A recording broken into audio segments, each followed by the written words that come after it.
জয় Hind dear student. আজকে আমরা Delhi map দেখব এবং দিল্লি সম্পর্কে একটু ধারণা রাখবো। যেমন হচ্ছে দিল্লি, দিল্লি কোথায় আছে, অবস্থিত কোথায় দিল্লি? দিল্লি দেখো ঠিক দেখতে পাচ্ছ, এই নীল কালারের মাঝখানটায় একটু পিঙ্ক কালার আছে সেখানটায়। এবার তোমাকে বলছি নীল কালারটা কি। নীল কালারটা হচ্ছে হরিয়ানা। হরিয়ানা দিল্লির 3 দিকে ঘেরা আছে, আর একদিকে কি আছে, উত্তরপ্রদেশ। তাহলে বুঝতে পারলাম উত্তরপ্রদেশ আর হরিয়ানার মাঝখানে দিল্লি শহর তৈরি করা হয়েছে, দিল্লি কেন্দ্রশাসিত রাজ্য তৈরি করা হয়েছে। তাহলে দিল্লি কি? দিল্লি হচ্ছে একটি কেন্দ্রশাসিত রাজ্য। কেন্দ্রশাসিত রাজ্য, কিন্তু এর কিছু পাওয়ার, লেজিসলেটিভ অ্যাসেম্বলি আছে, কিছু পাওয়ার আছে, সেটা জানবো। দিল্লির প্রথমে ভৌগোলিক অবস্থান দেখিলেই দিল্লির 3 দিকে ঘেরে, 3 দিকে কি আছে, 3 দিকে ঘেরে এদিকে হরিয়ানা আছে, হরিয়ানা আগের দিন পড়লাম আমরা। 3 দিকে ঘেরে হরিয়ানা, আর একদিকে কি আছে, উত্তরপ্রদেশ। উত্তরপ্রদেশ ঘেরা আছে। হরিয়ানাতে একটা শহর আছে, কি শহর বলেছিলাম, মিলিয়ন সিটি। মিলিয়ন সিটি, ওকে আমরা এম সিটি, এম মানে মিলিয়ন, CITY সিটি, ওকে আমরা বলেছিলাম গুরগ্রাম।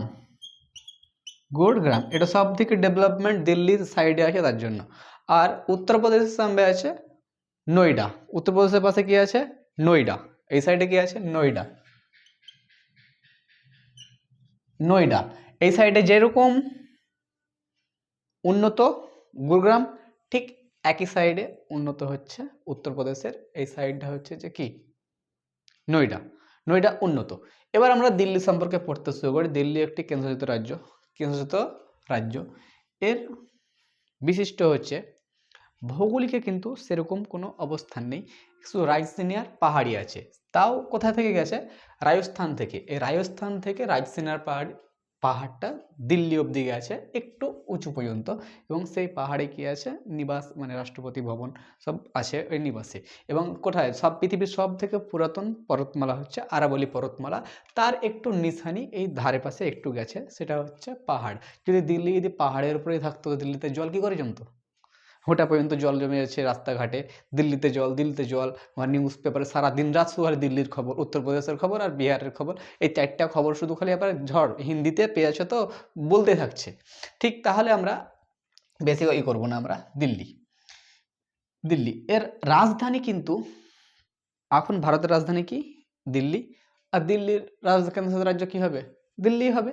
কিন্তু এক সময় ছিল গোটা ভারতবর্ষের রাজধানী কিন্তু কলকাতা ছিল। কোথায় ছিল, কলকাতা। 1911 সাল ইংরেজরা থাকা পর্যন্ত, যতদিন ইংরেজরা শাসন করেছে, ওরা ভারতের রাজধানী কিন্তু কলকাতা থেকে কিন্তু পরিচালনা করেছিল ওরা। তারপরে কিন্তু 1911 সালে ঘোষণা হয় যে কলকাতা ভারত থেকে রাজধানী, মানে কলকাতা থেকে রাজধানী সরিয়ে নিয়ে গিয়ে দিল্লিতে করা হবে। 1912তে করা হয় দিল্লিতে রাজধানী, এবং তারপর থেকে দিল্লি স্থাপিত হয়। এর আগে এবার দেখি আমরা, এগুলো তো ইংরেজরা দেখলাম, আমাদের রাজধানী দেখলাম।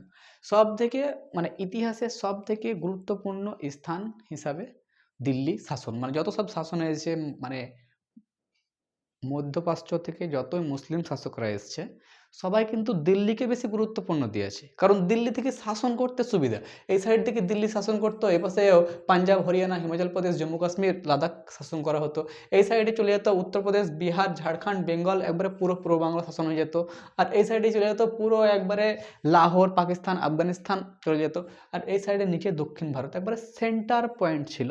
এবং যেখানটায় মানে আকবর হোক, বাবর হোক, আকবর হোক, হুমায়ুন হোক, যতগুলোই মুসলিম শাসন আসুক বা সুলতানি বংশ হোক, সবাই কিন্তু এই দিল্লি কিন্তু রাজধানী করেছে কিছু সময়ের জন্য। আমরা রাজধানী বলতে পারলাম। তাহলে সব থেকে গুরুত্বপূর্ণ স্থান, যেমন বাবর তো সেরকম কিছু গুরুত্বপূর্ণ কিছু তৈরি করতে পারেনি, আকবর তৈরি করেছিল জুম্মা মসজিদ, লালকেল্লা, এগুলো যেমন আকবর তৈরি করেছিল, এবং সেগুলো আমরা এখন আবার কি করতে পারছি, দেখতে পাচ্ছি। এবং আকবরের পরে যে তাজমহল মমতাজের নামে তৈরি করেছে কে, উত্তরপ্রদেশে শাহজাহান। এবং আকবরের পরে তো শাহজাহান কি করতে লাগলো, মানে সব কিছু তৈরি করতে লাগতো, শুরু করতে লাগলো।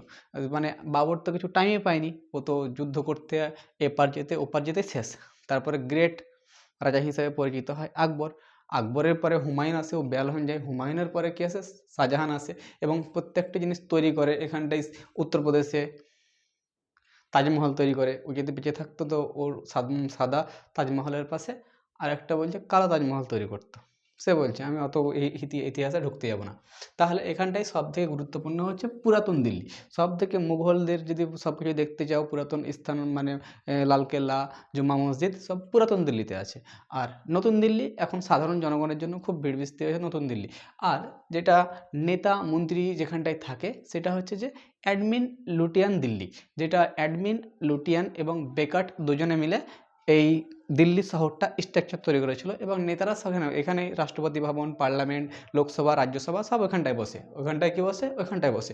তাহলে আমরা দেখতে পেলাম এখানটায় মানে দিল্লিতে সব করা যাবে না এখানটায়, তাহলে লুটিয়ান দিল্লি, তাহলে অ্যাডমিন লুটিয়ান কী করেছিল? দিল্লির পুরো একটা স্ট্রাকচার তৈরি করেছিল। তারপরে আমরা চলে আসি এবার দিল্লিতে কীরকমভাবে কাজ হয়। দিল্লিতে 3-4 রকমভাবে কাজ হয়। 3-4 রকমভাবে কীরকমভাবে কাজ হয় দেখো। এক হচ্ছে দিল্লিতে যে সমস্ত ঘর বাড়ি তৈরি হয়, ধরো যেমন ঘর বাড়ি এগুলো সব হচ্ছে বিল্ডিং তৈরি হয়, সেগুলো ডিডিএ, দিল্লি ডেভেলপমেন্ট অথরিটির আন্ডারে থাকে। যে একটা বিল্ডিং 10 তলা, 20 তলা, 25 তলা কার হবে, এটা কিন্তু সরকারের হাতে থাকে না, এগুলো সব অফিসার। এগুলো কি? দিল্লি ডেভেলপমেন্ট অথরিটি, এগুলো হচ্ছে অফিসার। এদের হাতে কি থাকে? প্রত্যেকটা নিয়মকানুন থাকে। এরপরে চলে আসে এমসিবি।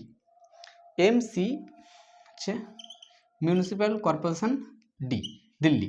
এই মিউনিসিপ্যাল কর্পোরেশন দিল্লির হাতে থাকে রাস্তাঘাট, ড্রেন, পানি, পাইপ সব এদের হাতে থাকে। এই এমসিডির হাতে কিছু স্কুলও থাকে, তাহলে যেমন রাস্তাঘাট থাকে, কিছু ছোট ছোট স্কুলগুলোও থাকে, primary school, upper primary school, তারপরে কিছু মানে নালা, পানি, পাইপ এই আন্ডারে থাকে।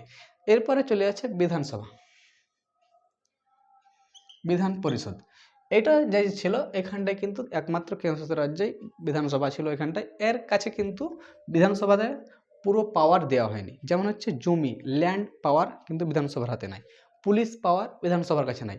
এর কাছে এগুলো আছে সেন্ট্রাল গভর্নমেন্টের কাছে। এর কাছে দেওয়া আছে হাসপাতাল, স্কুল, কলেজ, এরকম ছোট ছোট যে কাজগুলো আছে ডেভেলপমেন্টের জন্য এর আন্ডারে ওগুলো আছে। কারণ বিধানসভাতে যদি সবগুলো পাওয়ার দিয়ে দেয় যদি, তো সেন্ট্রাল গভর্নমেন্ট ওখানে কোনো কাজ করতে পারবে না। এবার মনে করো যে সেন্ট্রাল গভর্নমেন্টে আছে তো বিজেপি একটা মিছিল করবে, তখন এই যদি বিধান পরিষদের হাতে যদি পুলিশ অথরিটি থেকে যায় যদি, তখন এই বিজেপিকে মিটিং করতে দেবে না বা কোনো কিছু নিয়মকানুন করতে দেবে না। তার জন্য কি করে যে পুলিশ পাওয়ার একবারে বন্ধ, বিধানসভার হাতে কোনো পুলিশের পাওয়ার নেই। আর ল্যান্ড অথরিটি, ল্যান্ডের জমি জায়গার কোনো স্থানের সমস্ত পাওয়ার কী আছে?